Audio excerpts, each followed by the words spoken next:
ہمارے آقا و مولا حضور پر نور شافع یوم النشور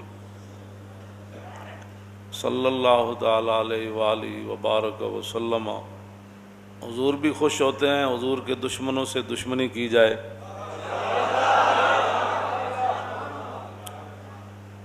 اور اللہ رب العالمین بھی یہی چاہتا ہے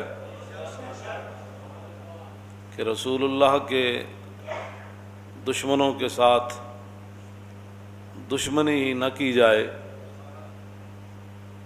بلکہ ان کی مرمت بھی کی جائے۔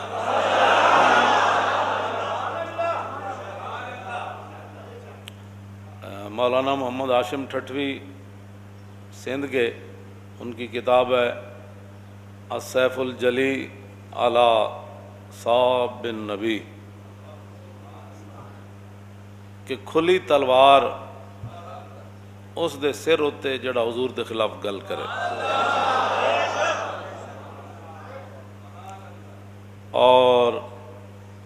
یہ ہے السیف المسلول، اس کا معنی جو ہے وہ السیف المسلول،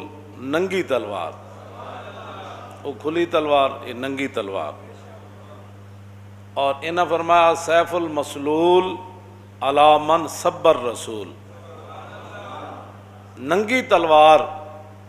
اس بندے دے سر ہوتے جڑا کائنات حضور دے خلاف گل کرے۔ یہ ہمارے وہ بزرگ ہیں جنہوں نے اتنی موٹی موٹی کتابیں لکھی حضور کی شان میں، رضا نے تو ختم سخن اس پہ کر دیا کہ خالق کا بندہ اور خلق کا آقا کہوں تجھے۔ اور میں نے جو آیہ کریمہ پڑھی ہے سورہ مجادلہ کی،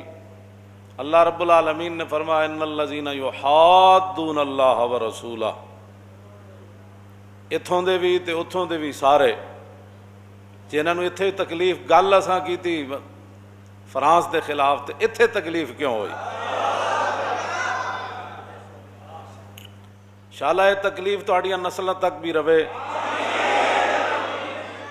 تہاڈیاں نسلاں بھی بدبودار ہون، ہوتے کہاں خلیل و بنا کعبہ و منا، لولاک والے صاحبی سب تیرے گھر کی ہے، اور مولا علی نے واری تیری نیند پر نماز، اور وہ بھی اثر جو سب سے اعلیٰ خطر کی ہے، بلکہ صدیق غار میں جان ان پہ دے چکے، اور حفظ جان تو جان فروز غرر کی ہے، تو نے انہیں جان دی انہیں پھیر دی نماز، پر وہ تو کر چکے تھے جو کرنی بشر کی ہے۔ ثابت ہوا کہ جملہ فرائض فروع ہیں، اصل الاصول بندگی اس تاجور کی ہے۔ آگ جل رہی ہوئے جس دے بارے اللہ رب العالمین نے فرمایا قلنا یا نار کونی بردم و سلام علی ابراہیم، وہ آگ جل رہی ہوئے تے آگ دے شعلے بلند ہو رہے ہوں، وہ تو پرندے بھی جل جان گزر دیاں، لیکن گرگٹ دور بہ کے نبی دے بغض تے آ کے پھوک مارے، او دی پھوک نال اگ نو کچھ بھی نہیں سی ہونا، لیکن انہیں جناب ابراہیم دے بارے اپنے بغض دا اظہار کیتا۔ اور مولانا جو ہے محمد ہاشم ٹھٹوی رحمۃ اللہ علیہ نے لکھا کہ من ابغض رسول اللہ بقلبہ فہو کافر، فرمایا جڑا کلمہ تو پڑھے لیکن دل وچ حضور دے بارے بغض رکھے، دل وچ گزر جائے حضور دے بارے، تو وہ بھی کھلا کافر ہے۔ زبانی کہنا تو بڑی دور کی بات ہے نا،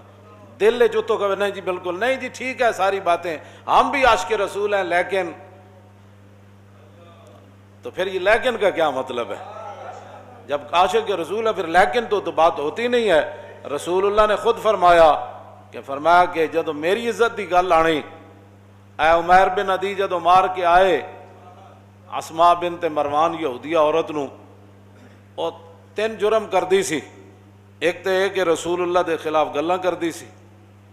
دوسرا وطیب الاسلام، اسلام دے عیب کٹ دی سی، تیسرا وتحرض علی النبی، کہ لوگاں نو بھی کہندی سی حضور دے خلاف گل کرو، اے 3 جرم کر دی سی عورت ایسی یہودیہ۔ لیکن نابینا صحابی عمیر بن عدی جدو آپ نو پتہ چلیا تو آپ نے پھر نظر منی، انہوں نے کہا یا اللہ تیرے حبیب گئے ہوئے بدر وچ، تے جدوں رسول اللہ واپس آن گے نا تے میں اس عورت نو قتل کر دیاں گا۔ اس واسطے جنہاں نو اللہ تعالیٰ نے فرمایا نا ان شر الدواب عند اللہ الصم البکم الذین، فرمایا جانوروں میں سے سب سے بدترین جانور وہ ہیں وہ کافر۔ ہاں یہ تو کہتے ہیں انسانیت کی بات کرو، میں نے کہا تو یہ تو قرآن کہتا ہے، یہ سورہ انفال انہوں نے نصاب سے نکالی اس لیے تھی کہ اللہ رب العالمین نے فرمایا ان شر الدواب عند اللہ الصم البکم الذین لا یعقلون، فرمایا میرے حبیب سارے جانور کائنات تے انہاں تو بدترین جانور ہووے کہ جڑا اللہ رسول دی گل سنے نہیں۔ ہاں ان شر الدواب الصم البکم، تے بہرے بھی ہیں تے نال گنگے بھی ہیں تے نال انہاں دے دماغ بھی گندے، انہاں دی سوچ ہی گندی ہو گئی۔ وَلَوْ عَلِمَ اللَّهُ فِيهِمْ خَيْرَ اللَّهُ أَسْمَعَهُمْ إِنَّكَ لَا تُسْمِعُ الْمَوْتَى ہے نا، اللہ نے قرآن وچ فرمایا میرے حبیب تسی مردے نو نہیں سنا سکتے۔ بعض لوگوں نے یہ آیت چک کے تے انبیاء اور رسولاں دے بارے اور اولیاء دے بارے چک کے لے گئے کہ جی بندہ مر جائے تے تسی مردے نو نہیں سنا سکتے۔ مردے تو مراد ہے کافرن، چلتے پھردے مردے جڑے۔ آگے اللہ نے کیا فرمایا، وہ اس آیت کو یہ پھر تب سمجھ آئے گی۔ اللہ نے فرمایا وَلَوْ عَلِمَ اللَّهُ فِيهِمْ خَيْرَ اللَّهُ أَسْمَعَهُمْ وَلَوْ أَسْمَعَهُمْ لَتَوَلَّوْا وَهُمْ مُعْرِضُونَ۔ اے گل ہے جڑی میں ہمیشہ کرنا کہ ساڑھے واسے چ گل نہیں ہے کہ کسی دے اندر پا دے یہ گل ناموس رسالت دی یا انہوں سمجھ آ جائے۔ فرمایا میرے حبیب جانوراں جو سب تو بھڑے جانور ہے کافرن، فرمایا اگر اللہ ان میں کوئی بہتری دیکھتا نا اپنی شان کے مطابق تو پھر اللہ آپ کی بات ان کو سنوا دیتا۔ وَلَوْ عَلِمَ اللَّهُ فِيهِمْ خَيْرَ اللَّهُ أَسْمَعَهُمْ، اگر اللہ ان میں کوئی بہتری جانتا تو پھر اللہ آپ کی بات ان کو سنوا دیتا۔ جو ساڑھی گل کسی نو کیویں سمجھ آ سکتی جی، جڑا ہووے رسول اللہ نال دشمنی رکھن والا تے ہووے یہود و نصارا دا ایجنٹ، انہاں دا بتے خور ہووے، انہوں ساڑھی گل ہے کی سمجھ آنی کہ مولانا کون سی ناموس رسالت پر بات کر رہے ہیں، انہیں یہ بات سمجھ نہیں آ سکتی۔ اللہ نے فرمایا وَلَوْ عَلِمَ اللَّهُ فِيهِمْ خَيْرَ اللَّهُ أَسْمَعَهُمْ وَلَوْ أَسْمَعَهُمْ لَتَوَلَّوْا وَهُمْ مُعْرِضُونَ۔ میرے حبیب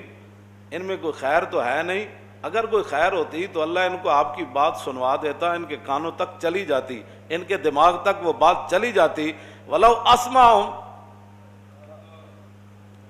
لَتَوَلَّوْا وَهُمْ مُعْرِضُونَ۔ اللہ نے فرمایا جی آپ دی گل انہوں سنا بھی دیندا تاوی انہاں نہیں سی مننا، بس گل ختم ہو گئی۔ نہیں تینوں سمجھ آتی تو پھر ساڑھے گاٹے کیوں لگدا؟ جے نہیں سمجھ آندی تو پھر تانوں وہ تے سمجھ آ گئی، یہود و نصارہ دیاں گلاں تانوں سمجھ آ جاندیاں، گستاخان رسول دیاں آ جاندیاں، گستاخان صحابہ دیاں آ جاندیاں، اور ختم نبوت منکرین دیاں گلاں تانوں سمجھ آندیاں، انہاں نال تسی کھڑ کے فوٹو بھی چھکاندے ہو اتھے تو تانوں سب کچھ سمجھ آ جاندا۔ تے اللہ فرمایا میرے حبیب جی تے سن بھی لیندے تاویں نہ نہیں سی مننا۔ منوانا ساڈا کام کوئی نہیں، منوانا ساڈا کام کوئی نہیں، سمجھ آ جائے